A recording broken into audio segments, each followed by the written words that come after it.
Muito obrigado, Marisa.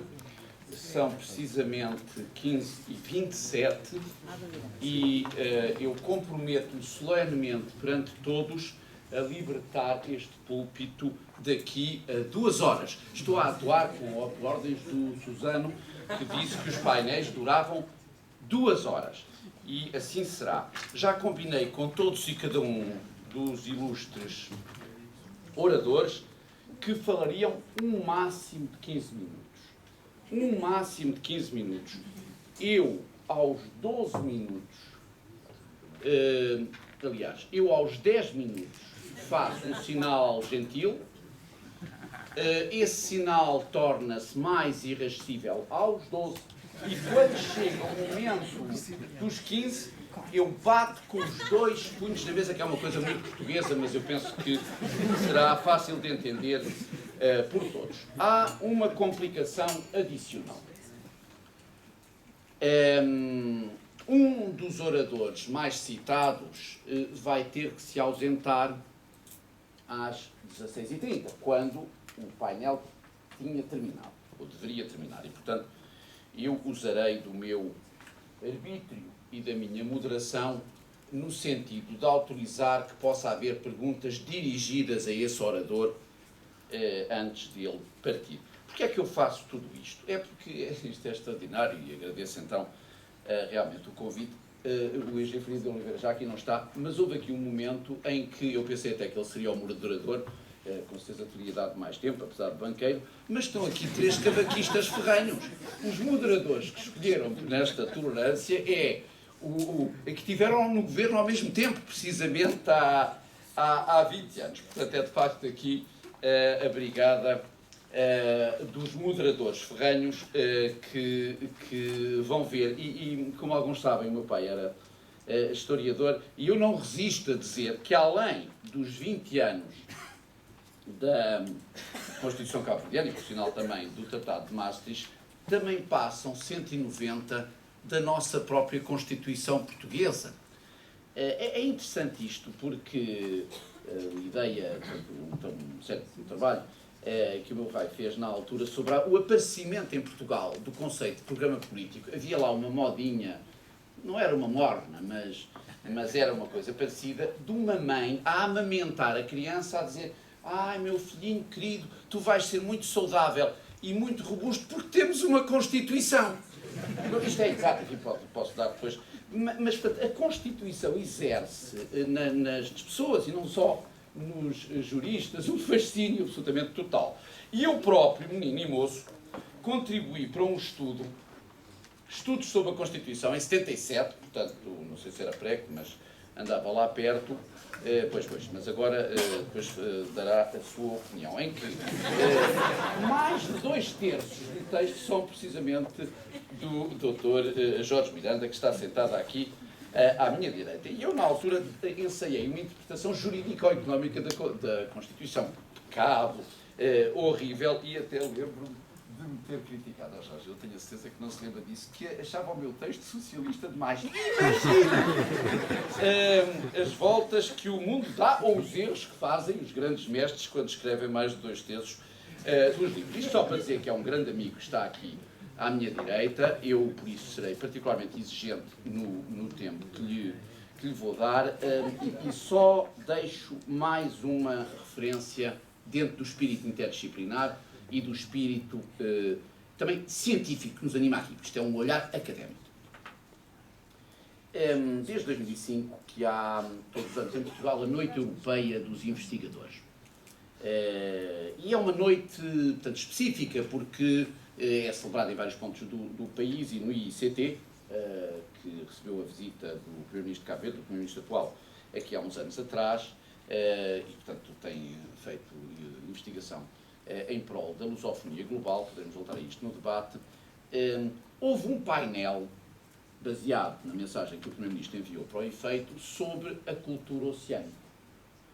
A cultura oceânica, visto que o mar une, evidentemente, os 8 países membros da CPLP, ninguém duvida disso.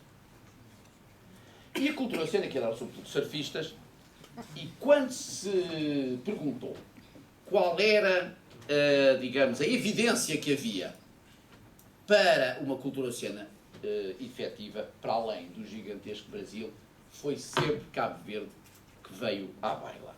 E eu sinto-me particularmente à vontade para poder falar aqui como economista, moderar eminentíssimos juristas, introduzir a dimensão interdisciplinar não só nas ciências sociais, mas também nas ciências tucu. E, como já falei, demais, passo a palavra ao Dr. Jorge Miranda. The clock is ticking. Em português, eu sei que ele não gosta do inglês, o relógio está a avançar. Agora gosto mais do português em Portugal. Muito obrigado. Antes de mais nada, quero saudar todos os presentes e, muito particularmente, o meu querido amigo, o professor Jorge Braga de Macedo, e as suas generosas palavras. Depois, naturalmente, quero felicitar os organizadores desta conferência por todos os motivos e, particularmente, ainda por terem conseguido aqui reunir um conjunto tão significativo de personalidades portuguesas e cabo-verdianas para discutirem as questões constitucionais e políticas que se referem a Cabo Verde. Quero ainda dizer da minha grande alegria por verificar que em Cabo Verde existe hoje uma cultura constitucional. Hoje, apesar das intervenções que ouvimos há pouco serem realmente diferentes, pluralistas, nota-se que em todas as pessoas há o sentimento da importância da Constituição. Da Constituição como conjunto de normas jurídicas e da Constituição como conjunto de normas jurídicas que devem ser efetivas. Não basta nós termos um texto chamado Constituição, precisamos ter uma prática constitucional adequada. Infelizmente, eu já não vou a Cabo Verde há alguns anos, mas tenho verificado, quer nas minhas idas a Cabo Verde, quer noutras ocasiões, quer aqui falando com representantes de Cabo Verde, e ainda há pouco tempo falando com o Presidente da República, que, por sinal, é o primeiro docente da Faculdade de Direito da Universidade de Lisboa que sobe à Presidência da República num qualquer Estado. É o primeiro docente da Faculdade de Direito de Lisboa que é Presidente da República. Em Portugal ainda não tivemos. Foi preciso termos Cabo Verde Presidente da Faculdade, Presidente da República. Portanto, é com muita satisfação, muita alegria que aqui me encontro. Como disse o Sr. Moderador, eu vou ser a tal personagem com um tratamento especial, porque eu contava sair às 4h30, que é aquilo que estava previsto. Tenho realmente um compromisso às 5 horas. Vou ser, por conseguinte, muito breve. Vou tratar de 5 pontos. A origem da Constituição, a forma da Constituição, a sistematização da Constituição, o conteúdo da Constituição e, embora seja matéria, seja já para o segundo painel, não quero deixar de fazer uma referência ao sistema de governo consagrado na Constituição. Em primeiro lugar, a origem da Constituição. A Constituição cabo-verdiana, tal como a Constituição de Santo Tomé e Príncipe, tal como, de certa maneira, a de Moçambique e, noutros termos bem diferentes, a da Guiné-Bissau, são constituições que surgem por aquilo, um fenómeno que eu tenho chamado de transição constitucional. Não houve uma revolução em Cabo Verde, não houve uma ruptura. Havia um regime de partido único que teve a sensatez e a inteligência de se abrir e de promover uma mudança no sentido do pluralismo. E está aqui uma pessoa, há pouco estava aqui o Dr. Carlos Veiga, que teve um papel extremamente importante nessa fase de transição do regime de partido único para a democracia. Ganhando as primeiras eleições pluralistas em Cabo Verde, Dr. Carlos Veiga foi o grande promotor dessa transição que culminaria na Constituição. Não houve revolução, houve transição. Paulatinamente, sem quebra, sem violência, sem se pôr em causa aquilo que vinha de trás, Cabo Verde fez uma nova Constituição inspirada nos grandes princípios do Estado de Direito Democrático.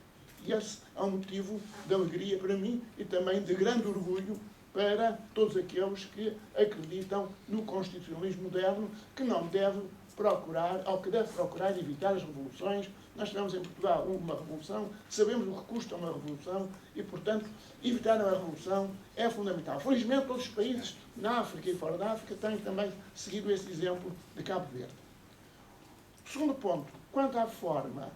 A Constituição de Cabo Verde é uma Constituição bastante longa, tem um preâmbulo, tem perto de 300 artigos, quase tantos quantos os que tem a Constituição Portuguesa, ou mais do que aqueles que tem a Constituição Portuguesa, mas, ao contrário da Constituição Portuguesa, que largamente inspirou a Constituição cabo-verdiana, os artigos são muito pesados. Desculpem fazer agora esta crítica, um constitucionalista. São muito pesados, muito longos, muito pormenorizados.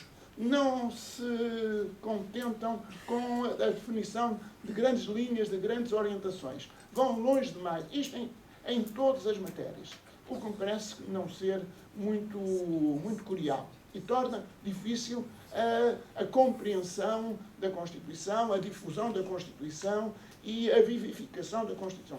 Um texto, mesmo tendo muitos artigos, a Constituição Portuguesa tem muitos artigos, vocês não sabem, mas os artigos são curtos. Houve o cuidado de fazer pequenos artigos e nenhum preceito tem mais que um parágrafo. Na Constituição de Cabo Verde nem sempre é assim. Portanto, permitam-me esta crítica, não é tão satisfatória a forma de cabo da Constituição quanto poderia ser. Relativamente à sistematização, ela segue também a sistematização da Constituição Portuguesa, com algumas diferenças.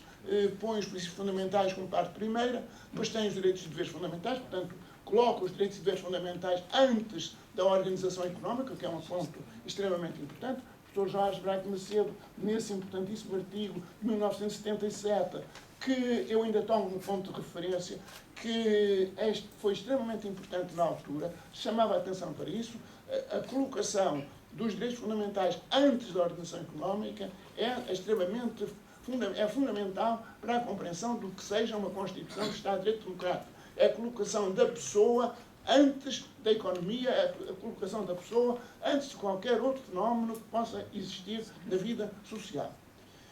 Depois tem várias partes que correspondem mais ou menos às da Constituição Portuguesa. Há uma sobre organização e exercício do poder político, que corresponde mais ou menos ao sufrágio e ao referendo. Aí há uma preocupação democrática muito forte na Constituição. Não sei se até agora tem tido grande efetividade. Finalmente, acaba com um título, uma parte sobre garantia e revisão da Constituição, em que junta o estado de sítio, o estado de emergência, os estados de exceção, ao tratamento da revisão constitucional e da fiscalização da constitucionalidade. Parece-me bem, o estado de sítio e o estado de emergência é também, em estado de direito democrático, uma garantia da Constituição. Isto quanto à sistematização. Quanto ao conteúdo, no tocante aos direitos e deveres fundamentais, praticamente segue a Constituição Portuguesa com maior desenvolvimento, com maior rigor, e tem uma aquisição muito importante. Consagra o recurso de amparo. É uma questão discutida em Portugal, se deve ou não ser introduzido o recurso de amparo.